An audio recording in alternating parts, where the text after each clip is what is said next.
Friends, આજે આપણે બનાવવાના છે લેફ્ટ ઓવર રોટલીમાંથી મેક્સિકન રોટલી ટાકોસ. તો ચાલો આપણે રેસીપીની શરૂઆત કરીએ.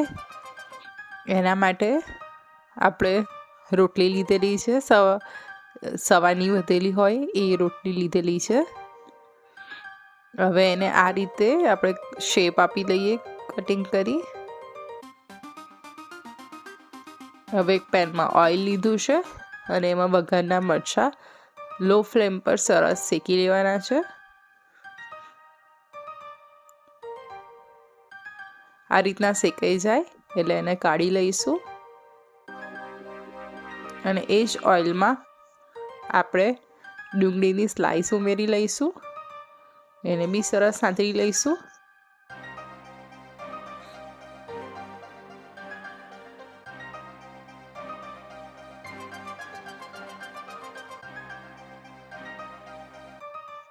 તમે જોઈ શકો છો કે આપણી ડુંગળી સરસ સંતળાઈ ગઈ છે.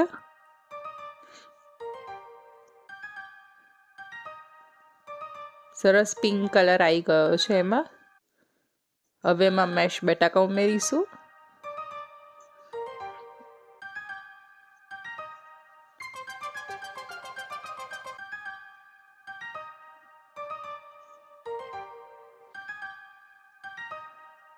હવે એમાં ગરમ મસાલો અને થોડો ચાટ મસાલો લઈશું. આપણે જે મરચાં શેક્યા હતા એમાં ચપટી મીઠું ભભરાવીને આ રીતે મરચાંને થોડા હાથેથી ક્રશ કરી લઈશું.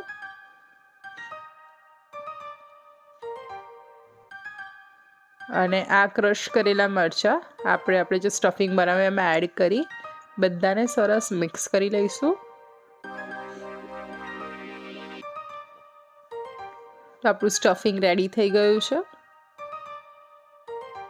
હવે રોટલી ઉપર સોસ અને ધાણાની ચટણી લગાવી સરસ સ્પ્રેડ કરી લઈશું.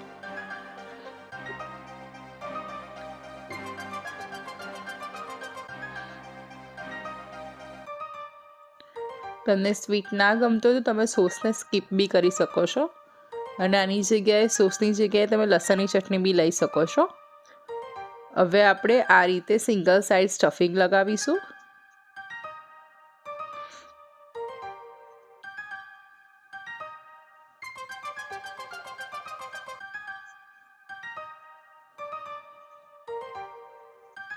હવે આપણે થોડું ચીઝ લઈ લઈએ. તમે ચીઝની જગ્યાએ પનીર બી એડ કરી શકો છો અહીંયા. હવે આ રીતે આપણે રોટલી ફોલ્ડ કરી લઈએ.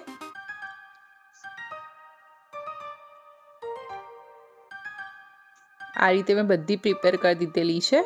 હવે આપણે એક પેનમાં તેલ લઈ તેલ સરસ ગરમ થઈ જાય એટલે આ રીતે આપણે બધા ટાકોસને બંને સાઈડથી સરસ ક્રિસ્પી થાય ત્યાં સુધી શેકી લઈએ.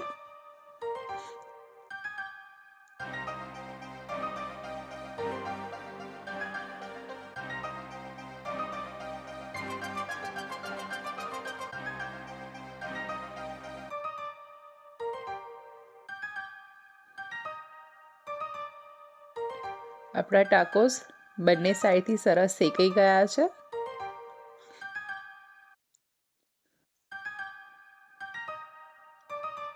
હવે આપણે ટાકોસને આ રીતે સેવ લગાવી લઈએ. તો આપણા લેફ્ટ ઓવર રોટલીમાંથી મેક્સિકન રોટલી ટાકોસ રેડી થઈ ગયા છે. આ રેસીપી તમે તમારા બચ્ચાઓને ટિફિનમાં બી આપી શકો છો તો તમારા બચ્ચાઓ ખુશીથી ખાશે.